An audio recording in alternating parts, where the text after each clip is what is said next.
أعوذ بالله من الشيطان الرجيم بسم الله الرحمن الرحيم لرضا الله ولشفاعة رسول الله صلى الله عليه وسلم ولغفران ذنوبنا ولمحو سيئاتنا وتبديلها بالحسنات ولقضاء حوائج الدنيا والآخرة ولتيسير أمورنا أمور الدنيا والآخرة غفر الله لنا ولهم وإلى حضرة جميع الأنبياء والمرسلين عليهم الصلاة والسلام ولكل أسباب كل المؤمنين جميع الصحابة والتابعين وتابع التابعين جميع العلماء والأولياء والفقهاء والمحدثين والمفسرين جميع مشايخنا وأساتذتنا حسن أحمد جزولي نيرته جزولي كي زينة جزولي كي نورهدة جزولي كي حمد جزولي كي فاطمة جزولي كي جزولي وكي محفوظ سيرات إلى حضرتي يا الله مؤلف في هذا الكتاب الشيخ عبد الأشيخ جلال الدين السيوطي الشيخ عبد المحلي الشيخ الأسوي الشيخ فخر الدين الرازي الشيخ متولي الشعراوي وإلى حضرتي جميع أهل دراسة dalam الأحياء منهم والأموات خصوصا إلى حضرتي Wali Asghar wa Mbah Mujahid wa Abdul Qahar wa Mbah Ubaidah wa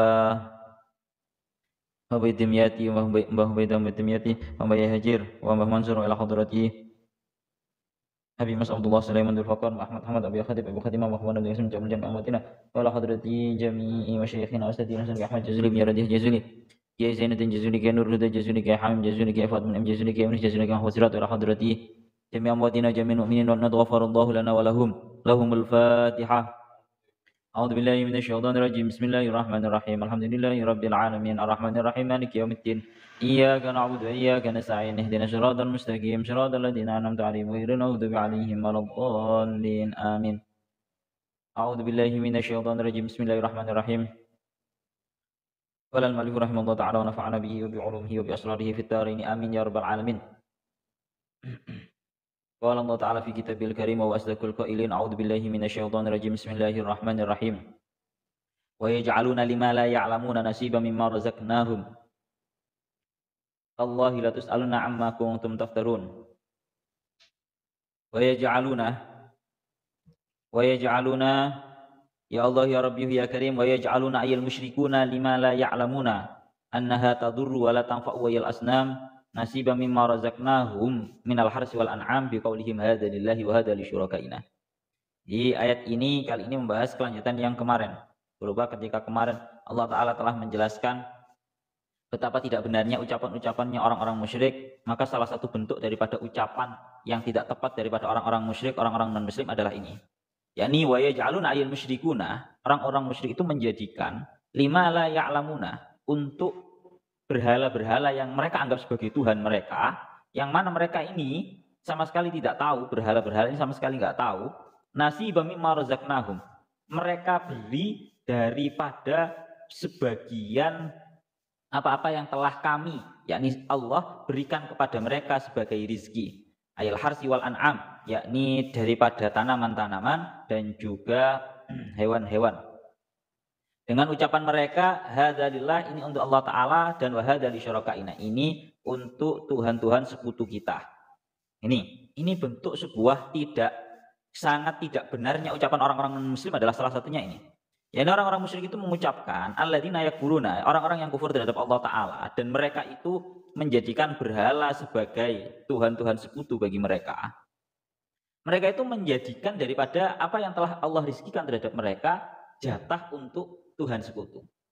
Kampanye ngomong ini, secara dinalar, itu lucu.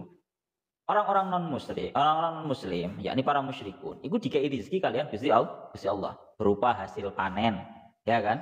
Buah-buahan, hasil panen dan semua dari tumbuhan-tumbuhan, dan juga Allah Ta'ala beri mereka hewan-hewan, kan seperti itu. Jelaskan bahwa ini adalah rezeki daripada Allah Ta'ala yang diberikan kepada mereka. Dan mereka memberikan apa yang telah diberikan rizki oleh Allah Ta'ala terhadap mereka, mereka berikan kepada Tuhan-Tuhan sekutu mereka, yakni Tuhan-Tuhan berhala menurut mereka. Kan lucu. Jadi Tuhan berhalanya mereka itu mereka beri sing jenenge sesembahan, sing jenenge sapi, sing jenenge kambing, dikei marung hasil-hasil panen, itu mereka berikan kepada berhala selaku Tuhan sekutu mereka dalam anggapan mereka. Kan lucu. Ini seperti yang didakwakan oleh Syekh Mutawalli Asy'arawi. Makna Syekh Mutawalli Asy'arawi seperti ini. Dawuhnya Syekh Mutawalli Asy'arawi, sebenarnya ini senada dengan yang ada pada ayat Al-An'am 136 yang berbunyi wa ja'alu lillahi mimma dzar'a minal harsi wal an'ami nasiba. Mereka para orang-orang musyrik itu menjadikan bagi Allah dari apa-apa yang telah mereka hasilkan dari hasil bumi dan juga hewan-hewan rojokoyo, daripada hewan-hewan ternak, jatah terhadap mereka jadikan jatah. Wa faqalu, sehingga mereka mengucapkan hadza lillahi bizamihim. Ini untuk Allah Ta'ala. Sebagian diperuntukkan untuk Allah Ta'ala. Wa hadza li syurakaina, dan sebagian ini kita peruntukkan untuk Tuhan-Tuhan sekutu, yakni berhala. Famakana li syurakain fala yasilu ilallah. Maka apa-apa yang telah dipersembahkan terhadap Tuhan-Tuhan sekutu mereka, maka tidak akan sampai kepada Allah Ta'ala. Famakana lillahi fa yasilu ila syurakaim sa'a ma yahkumun. Dan jadi dijelaskan seperti ini, bentuk sangat anehnya ucapan orang-orang musyrik adalah mereka menjadikan untuk berhala-berhala mereka yang mereka anggap sebagai Tuhan sekutu, mereka jadikan, mereka berikan untuk Tuhan-Tuhan sekutu mereka berupa berhala, mereka berikan sing jenenge jatah daripada apa-apa yang telah Allah Ta'ala rizkikan terhadap mereka. Maka mestinya kalau kalian itu menganggap sing jenenge berhala itu adalah sosok Tuhan, maka mestinya itu kalian persembahkan kepada berhala-berhala yang kalian anggap Tuhan itu apa-apa yang telah diberikan oleh berhala. Dan ketika kalian juga orang-orang musyrik ini mengatakan bahwa Allah Ta'ala itu Tuhan sebagai Tuhan mereka, maka hendaknya mereka menjadikan untuk Allah Ta'ala apa-apa yang telah Allah Ta'ala rizkikan terhadap mereka. Kalau seperti ini adil. Paham ya maksudnya ya? Kan orang-orang musyrik itu mereka mempercayai bahwa Allah Ta'ala itu Tuhan satu, hanya saja mereka itu menyekutukan. Mereka juga menganggap sing jenenge Tuhan itu termasuk dalam Tuhan, dalam anggapan mereka adalah para berhala. Yang sangat aneh adalah ketika mereka itu menganggap sing jenenge ini tadi loh, apa-apa yang telah diberikan oleh Allah Ta'ala berupa hasil-hasil panen, berupa hewan-hewan ternak, itu merupakan rezeki daripada Allah Ta'ala. Tapi mengapa kok mereka gunakan sebagai persembahan untuk Tuhan sekutu yang berupa berhala? Jelas orang masuk akal. Malah ada saya minta Syarawi, loh, kalian memang menganggap sing jenenge berhala itu sebagai Tuhan, yaitu persembahkan kepada Tuhan-Tuhan berhala kalian itu apa yang telah dirizkikan oleh Tuhan berhala kalian kepada kalian. Kalau seperti itu adil. Paham ya? Nyatanya sebenarnya ini merupakan sebuah bentuk pengakuan daripada orang-orang musyrik bahwa yang namanya berhala itu tidak memiliki kuasa apapun. Ini orang-orang non-muslim, orang-orang musyrik itu ya memang seperti itu. Malah bahasanya fa hadza i'tirafun minkum bi ajzi asnamikum wa annakum akhadtum rizqallah wa ja'altumuhu li asnamikum. Maka pada hakikatnya ini merupakan sebuah bentuk pengakuan daripada orang-orang musyrik bahwa orang-orang musyrik itu mengakui yang namanya berhala itu sangatlah lemah, tidak bisa memberikan apapun. Justru kalian orang-orang musyrik itu mengambil daripada rizkinya Allah Ta'ala dan kemudian kalian jadikan persembahan untuk berhala kalian. Itu merupakan sebuah hal yang aneh. Harusnya kalau berhala itu kalian anggap sebagai Tuhan kalian, harusnya kalian juga memberikan, menyembahkan, mempersembahkan terhadap Tuhan-Tuhan berhala kalian berupa apa-apa yang telah dirizkikan oleh berhala-berhala itu. Nyatanya berhala tidak bisa memberi apa-apa. Inilah yang dimaksud daripada salah satu bentuk ketidaktepatan ucapan daripada orang-orang non-muslim, orang-orang musyrik. Itu seperti itu. Lah, mulakno Allah Ta'ala itu berfirman, mengucapkan, meredaksikan terhadap asnam, berhala, itu dibahasakan dengan lima la ya'lamuna. Ya, hal-hal yang tidak memiliki ilmu. Yang namanya berhala itu sama sekali tidak memiliki ilmu. Li'annaha la wujudala fil haqiqah wa hum ya'khuduna ma razaqnahum wa yaj'alunahu li asnamihim. Karena pada hakikatnya yang namanya sebuah berhala itu kayak gimana? Sama sekali mereka itu nggak bisa apa-apa, bahkan mereka itu tidak mengetahui apa-apa. Kok bisa-bisanya kalian mempersembahkan, kalian orang-orang musyrik itu kok mempersembahkan terhadap berhala-berhala tersebut dari apa-apa yang telah diberikan rizki oleh Allah Ta'ala untuk kalian. Itu rizki dari Allah. Kenapa kok dipersembahkan kepada berhala yang kalian anggap Tuhan? Mestinya kalau Tuhan, mestinya kalian persembahkan kepada Tuhan berhala kalian itu apa-apa yang mereka berikan kepada kalian. Itu bentuk ketidaktepatannya. Wa yaj'aluna lima la ya'lamuna nasiban mimma razaqnahum. Ini dawuhnya Syekh Mutawalli Asy'arawi seperti itu. Tallahi la tus'aluna amma kuntum taftarun. Demi Allah, kalian semua, yakni orang-orang musyrik, akan benar-benar ditanyai atas apa-apa yang telah kalian buat-buat itu. Mari kita dikatakan tallahi la tus'aluna ai su'ala taubihin. kalian semua benar-benar kelak akan ditanyai dengan pertanyaan yang sifatnya itu menghina. Ya jelas dengan pertanyaan yang sifatnya itu taubih, dengan pertanyaan yang sifatnya itu menghina, karena ini sebuah hal yang menurut semua akal ini sebuah hal yang sangat jelas. Kok bisa-bisanya suatu hal rizki yang diberikan oleh Allah Ta'ala mereka berikan untuk Allah dan mereka berikan kepada Tuhan sekutu mereka. Tuhan sekutu mereka nggak bisa apa-apa. Harusnya untuk Tuhan sekutu mereka berikan, mereka persembahkan untuk mereka dari apa-apa yang telah diberikan oleh Tuhan sekutu mereka berupa berhala itu tadi. Nyatanya berhala tidak bisa memberikan apa-apa. Sehingga besok ketika mereka, para musyrikun itu ditanyai, maka ini jelas merupakan sebuah pertanyaan yang sifatnya menghina terhadap mereka. Itu seperti itu. Kalau lanjutakan malih, wa fihi iltifatun anil ghaibah. Ini sekali lagi sering ya di dalam Al-Qur'an itu yang namanya iltifat atau berganti wakek. Yang asalnya wakek ghaibah diganti menjadi wakek mukhatab. Ini biasa, tapi muradnya yang dikehendaki adalah tetap satu. Kalau lanjutakan malih. Tallahi la tus'aluna amma kuntum taftarun. Demi Allah, kalian semua wahai orang-orang musyrik akan benar-benar ditanyai daripada apa yang telah kalian buat-buat itu. Ay 'alallahi min annahu amarakum bidzalik.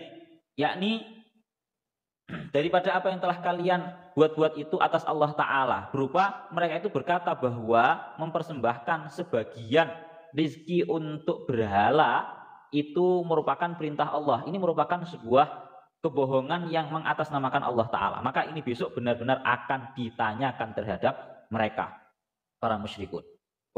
Jadi ini sebuah pelajaran ya bahasanya. Jadi ini sebuah pelajaran apa yang merupakan rizki daripada Allah Ta'ala, maka hendaknya kita benar-benar bersyukur terhadap Allah Ta'ala dan mengembalikan rizki ini tadi sebagai persembahan untuk Allah. Bagaimana bentuk rizki yang bisa kita jadikan persembahan untuk Allah? Untuk kita sedekahkan, untuk kita gunakan dalam hal-hal baik, tidak kita gunakan di dalam hal-hal yang tidak bermanfaat. Itu merupakan sebuah bentuk bersyukur dan mempersembahkan rizkinya Allah Ta'ala untuk Allah Ta'ala. Sehingga tidak perlu yang namanya menjadikan sebuah rizkinya Allah Ta'ala untuk selainnya Allah. Jadi tidak sampai ada yang model seperti ini, jangan sampai. Kita lanjutkan. Ya Allah ya Rabbi ya Karim wa yaj'aluna lillahil banati biqaulihim al malaikatu banatullah. Ini mulai membahas yang kedua, ucapannya orang musyrik yang tidak tepat lagi, yaitu ini wa yaj'aluna lillahil banat. Mereka menjadikan untuk Allah Ta'ala anak-anak perempuan. Nah, ini lah. Jadi biqaulihim al malaikatu banatullah, dengan ucapan mereka yang berupa al malaikatu banatullah. Malaikat-malaikat itu merupakan anak perempuannya Allah Ta'ala. Pertama, yang perlu kita ketahui, kita tidak boleh mensifati malaikat itu dengan sifat laki-laki ataupun perempuan. Ini nanti kembalinya ke ilmu tauhid ya. Barang siapa yang mensifati malaikat itu dengan sifat perempuan, dia kafir.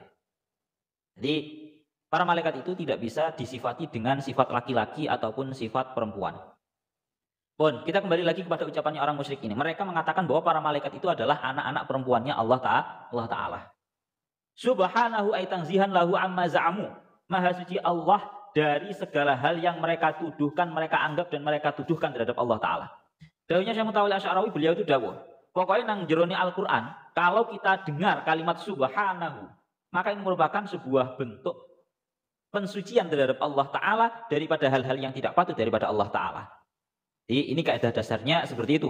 Ketika dalam Al-Qur'an itu ada kalimat subhanah. Kemudian tengriki dilanjutkan. Bentuk ketidaktepatannya adalah walahum ma yashtahun, dan bagi mereka apa-apa yang mereka inginkan. Ay ma yashtahunahu ayil banun, yakni anak laki-laki. Ini adalah merupakan sebuah bentuk omongan yang sangat aneh daripada mereka, yang sangat tidak tempat. Buktinya nopo niki lho, tengriki dijelaskan, kita konsen ke tafsir Jalalainnya dulu. Wal jumlatu fi mahalli raf'in aw nasbin. Jumlah walahum ma yashtahun ini bisa ada kalanya dalam mahal rafa, ada kalanya di dalam mahal nasab. Kalau dalam mahal nasab ya berarti ini nanti menjadi maf'ul daripada kalimat yaj'aluna. Niku ngoten. Yaj'alu niku. Al makna yaj'aluna lahu al banati. Al banatil lati yakrahunaha wa huwa munazzahun anil walad. Wa yaj'aluna lahumul abna alladziina yakhtarunahu fa yahtasuna bil asna. Ini gitu. Bentuk keanehan daripada ucapan orang-orang non-muslim itu tadi, orang-orang musyrik yang mana mereka itu menganggap bahwasannya para malaikat itu adalah anak perempuannya Allah Ta'ala. Bentuk keanehannya adalah yang paling nampak adalah mereka itu sakarepe dhewe. Sakarepe dhewe ana apa tegese? Mereka itu sangat benci. Mereka itu sangat benci terhadap anak perempuan, tapi anak perempuan itu mereka tuduhkan kepada Allah Ta'ala dan mereka memilih untuk diri mereka anak laki-laki. Paham ya? Ini satu bentuk keanehannya adalah, ini salah satunya. Kok iso-iso, kok bisa-bisanya? Mereka saja itu loh, mereka saja. Orang-orang non-muslim itu loh, orang-orang musyrik itu loh. Sangat benci terhadap yang namanya anak perempuan. Kok bisa-bisanya anak perempuan yang mereka benci itu justru malah mereka tuduhkan terhadap Allah Ta'ala dan mereka memilih untuk diri mereka sendiri anak laki-laki. Mana yang ini jenis? Sakarepe dhewe cara bahasa kasar ini ngomong. Pun, niku ngoten. Oleh karena itu sebenarnya bukan jadi kecacatan omongan mereka bahwa malaikat itu adalah anak perempuannya Allah Ta'ala. Kecacatannya, ketidaktepatannya itu dari banyak hal. Dari 3 hal. Pertama, cacatnya adalah mereka sakarepe dhewe lek ngomong. Napa mereka sakarepe dhewe. Jadi yang perlu kamu ketahui adalah orang-orang musyrik itu selalu menuduhkan kepada yang lain apa-apa yang mereka anggap itu merupakan sebuah kecacatan dari dirinya.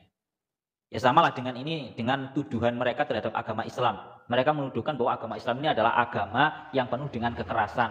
Agama yang sifatnya itu disebarkan dengan senjata. Agamanya teroris. Padahal sebenarnya tidak lain tidak bukan, itu adalah hal yang ada pada diri mereka sendiri.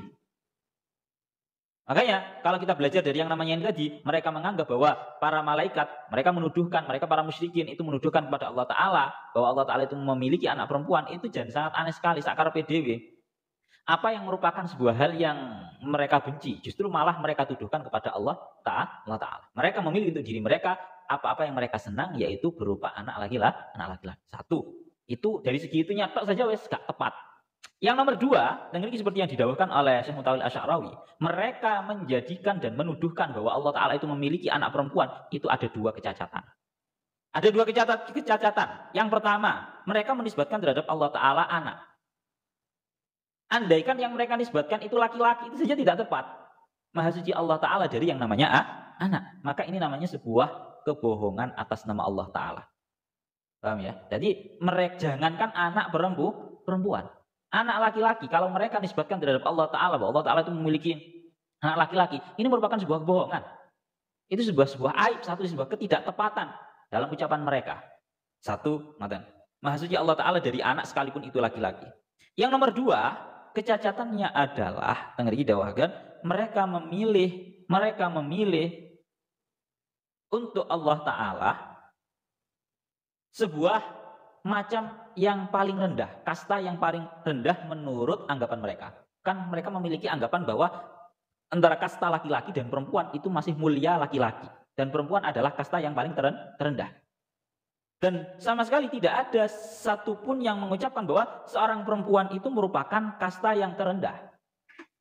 Saya tak takoki cara bahasa kasar. Sopo sing iso mengatakan bahwa perempuan itu merupakan kasta yang terendah itu siapa? Jadi cacatnya tidak benarnya adalah, yaitu yang nomor 2. Mereka menisbatkan terhadap Allah Ta'ala suatu hal yang merupakan kasta terendah di dalam anggapan mereka. Padahal anggapan mereka yang menganggap bahwa seorang perempuan itu merupakan kasta terendah daripada laki-laki, itu sangat tidak tepat. Tidak tepatnya bagaimana? Karena justru dengan seorang perempuan akan terjadi yang namanya keberlangsungan hidup. Ora iso, Pak. Kabeh uripe lanang tok. Ya terus sing mana sing ngelahirno sapa? Sing hamil sapa? Makanya mereka menganggap yang namanya perempuan itu merupakan kasta terendah. Itu sangatlah tidak tepat. Justru yang namanya perempuan adalah penyeimbang kehidupan. Ngoten lho. Lalu dilanjutkan kalian Syekh Mutawil Asy'arawi, oleh karena itu Al-Abbas pernah berkata, "Lau sami Allahu ma qalan nas fin nas lama kana nas." Apa ini mana? "Lau sami Allahu ma qalan nasu fin nasi lama kana nas."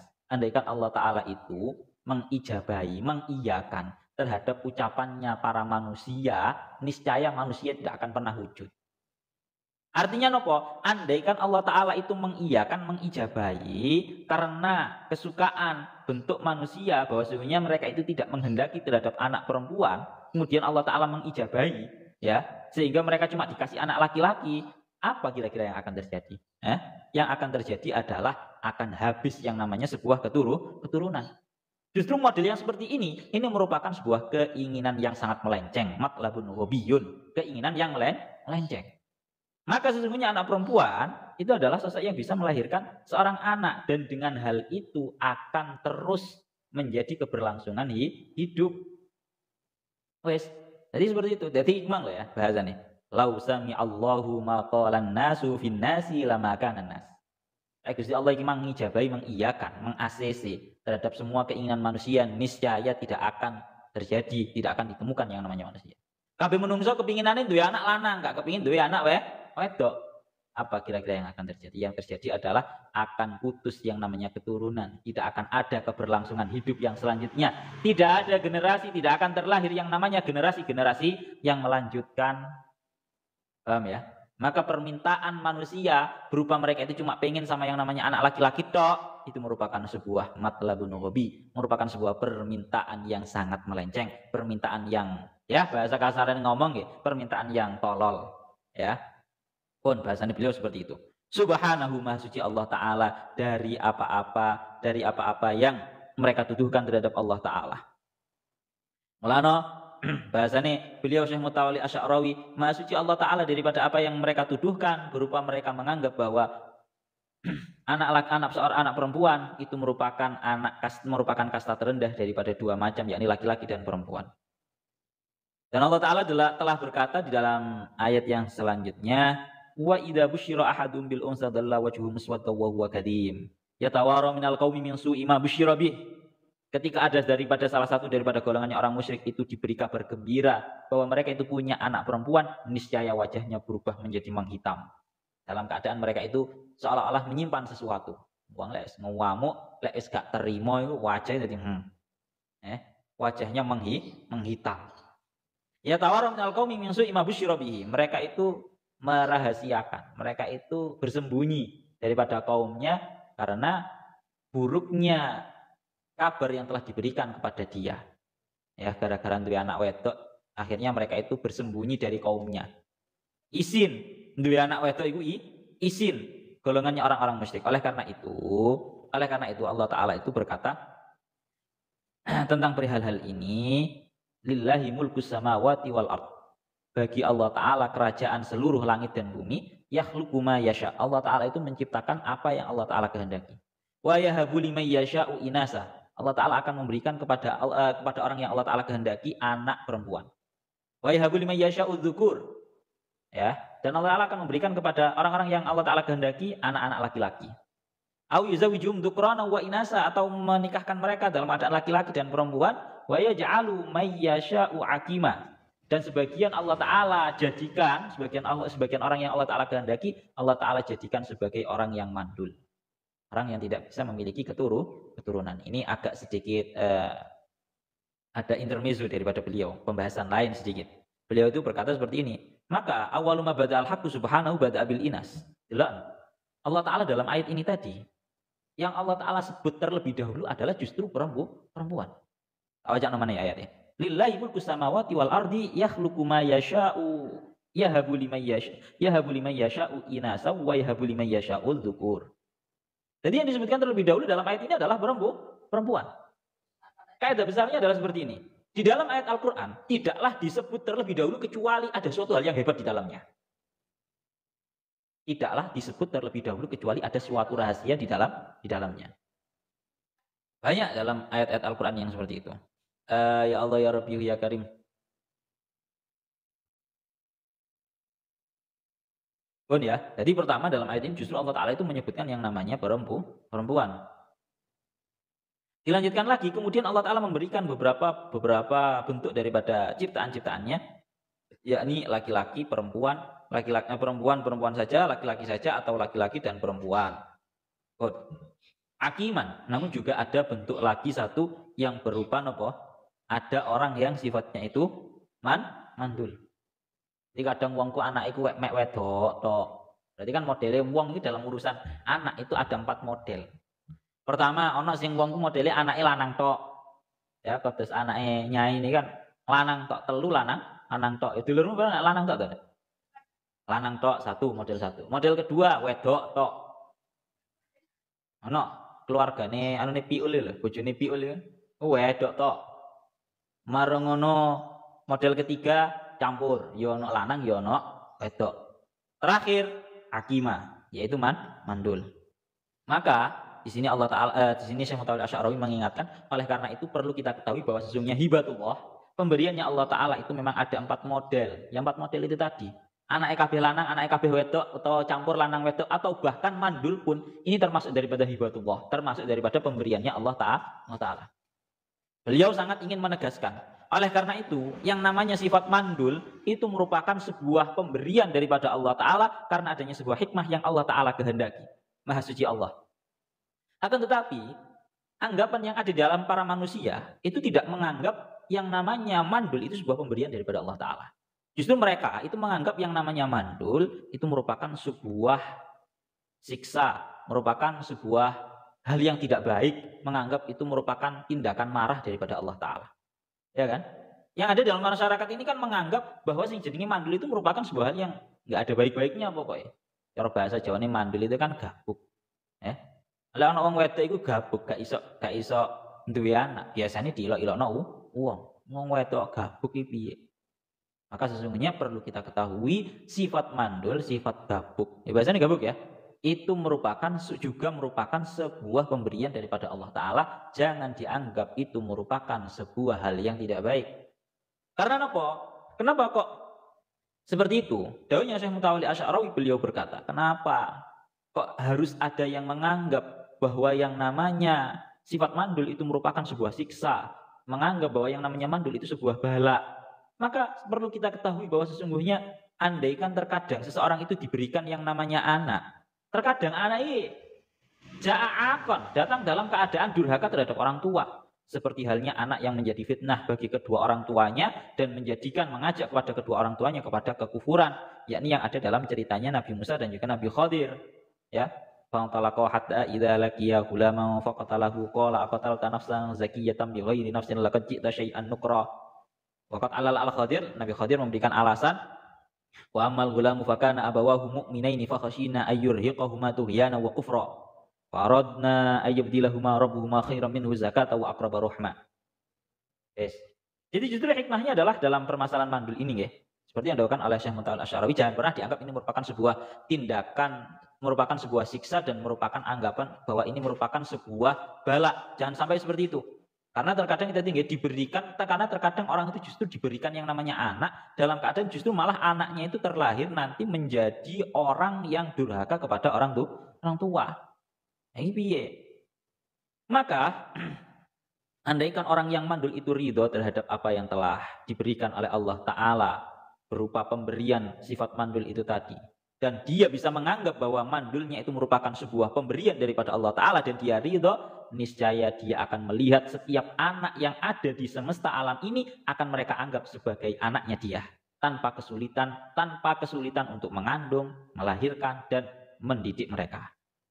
Maka dia bisa melihat seluruh anak yang ada di sekelilingnya itu merupakan anak baginya, dan Allah Ta'ala akan mampu menaklukkan hatinya anak-anak mereka itu seolah-olah dia si mandul ini adalah orang tuanya. Maka sesungguhnya seolah-olah Allah Ta'ala itu berkata, selagi engkau ridho dengan pemberiannya Allah Ta'ala terhadapmu berupa sifat mandul, niscaya kami akan menjadikan setiap anak itu merupakan anak bagi kamu. Ini perintah, ini dawuhnya Syekh Mutawalli Asy'arawi koyo. Jadi kalau ada orang yang mandul, pertama dia harus ridho. Dia harus ridho, rela kepada Allah Ta'ala. Ini merupakan sebuah pemberian daripada Allah Ta'ala. Ini bukan merupakan sebuah siksa. Ini juga bukan merupakan sebuah balak dari Allah Ta'ala. Bukan, ini merupakan sebuah pemberian. Kalau orang itu sudah bisa ridho, bisa rela, maka dia akan bisa menganggap seluruh anak-anak yang ada di sekelilingnya itu merupakan anak baginya, tanpa dia kesulitan untuk hamil, melahirkan, dan mendidik. Paham ya? Itu kewajibannya seperti itu. Masya Allah, ini sebuah pelajaran untuk kita semua, bahasanya seperti itu. Kemudian di akhir ayat yang nomor 57 itu, Allah Ta'ala endingnya ayat itu adalah walahum ma yashtahun. Bagi mereka orang-orang musyrik itu apa-apa yang mereka senangi. Artinya nopo? Yakni anak-anak laki-laki. Karena seperti ini, karena anak laki-laki itu dalam anggapan umumnya adalah merupakan sebuah kemuliaan, merupakan sebuah kebanggaan bagi ayahnya, bisa bermanfaat bagi ayahnya dalam peperangan, dalam permusuhan, dan bisa bermanfaat bagi ayahnya untuk memperbanyak keturunan. Pun. Sedangkan dalam anggapan umum yang namanya perempuan itu cuma sekedar beban hidup. Keluarga yang menjadi beban hidup. Oleh karena itu, ini perlu dibenarkan. Wa idza busyira ahadhum bil unsa dhalla wajhuhu muswadda wa huwa kadhim. Ketika salah satu daripada mereka para non muslim itu diberi kabar gembira dengan berupa anak perempuan, maka wajahnya dia itu menjadi menghitam dalam keadaan dia itu menyembunyikan. Ini didakwakan wa idza busyira ahadhum bil unsa tuladullahu. Kalau ada salah satu daripada mereka orang-orang musyrik itu diberi kabar gembira berupa kelahirannya seorang anak perempuan, dhalla isara wajhuhu muswaddan ay mutaghayyiran taghayyuran muhtammin. Wajahnya berubah menjadi menghitam, berubah menjadi seperti berubah menjadi orang yang sangat bersedih. Wa huwa kadhim, dalam keadaan dia itu penuh dengan rasa sedih, ay mumtali'un ghamman, dalam keadaan terpenuhi oleh sifat sedih. Jadi di dalam bahasa Arab itu memang sangat bermacam-macam, artinya membedakan. Ono julus, ono kuut, kan seperti itu ya. Ono julus, ono kuut. Itu maknanya berbeda-beda. Nah, sama dalam bahasa Arab itu ada ham, ada ghom. Ada ham, ada ghom. Nanti bedanya adalah yang jenenge sifat sedih itu ono model loro. Ono sifat sedih itu sing ketika kita merasakan sifat sedih itu kita akan menjadi lemes. Kita menjadi lemes, kita menjadi ngantuk. Susah ono berita susah, langsung awak jadi lemes kabeh, ngantuk. Jadi ini ngantuk, jadi kepingin turu. Karena saking susah. Ono sifat susah itu saking susah sampai sing asale ngantuk ilang jadi melek. Paket misal terdengar berita kematian ayahnya, masalahnya ngantuk langsung jadi ini melek. Itu perbedaan antara hom sama ham. Pun bagaimana tunsabu albanatu ilaihi ta'ala, kalau mereka itu loh diberi kabar bahwa kalau mereka diberi kabar kelahiran seorang anak perempuan terhadap mereka, wajah mereka itu loh berubah. Wajah mereka itu loh berubah menjadi menghitam, bahasanya kan seperti itu ya.